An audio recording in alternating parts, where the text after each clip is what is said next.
So after Charlottesville, I think a lot of people were shocked at the neo-Nazis, the level of violence.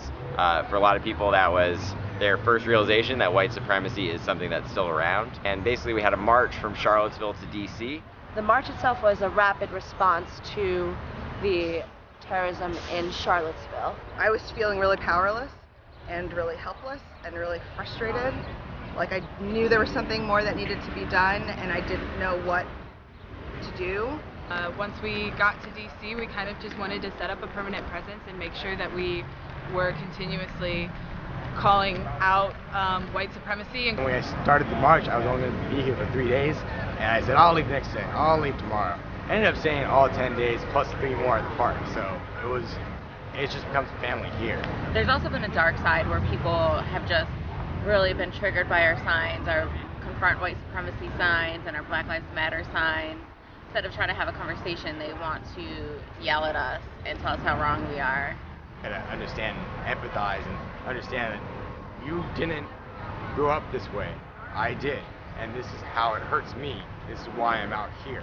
If you're saying this is wrong because it's not true, that's not right. So being out here gets that conversation started. So a bunch of us just sat down for like an hour and talked to 3 people that were here for the Mother of All rallies, which was like a Trump supporter, alt-right type rally. I think the main common ground we found is, a diagnosis at a big picture level that the government and the corporations and basically the powers that be are not the friends of regular people. That we definitely agreed on. We diagnosed why that was the case differently. We diagnosed what to do about it differently. The really big difference there is that we're talking about the same things. We are feeling the same things.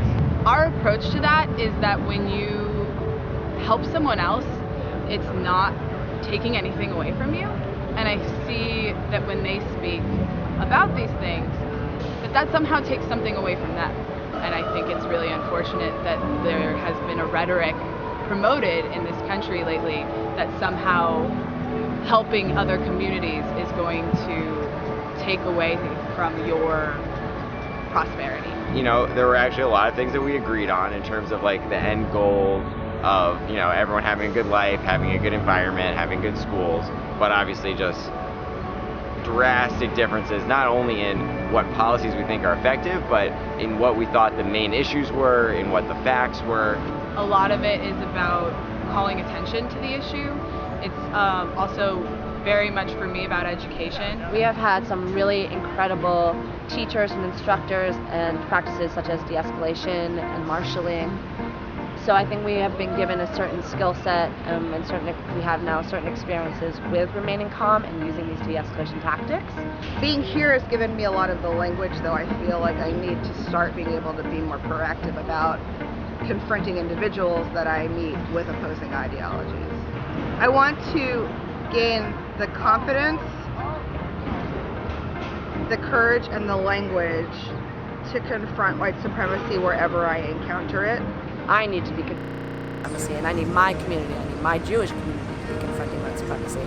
What I would like to see is like the world that we all want to see, where we all have freedom and we all have equal rights. But to get there, we all need to join in the streets. We need to start putting our bodies on the line. We need to start having a call to action. We need to start risking, sacrificing. Because when we do that, more and more folks will see that and they'll be polarized. They'll be forced to choose a side. They'll have to choose, are they on the side of the oppressors or are they on the side of freedom?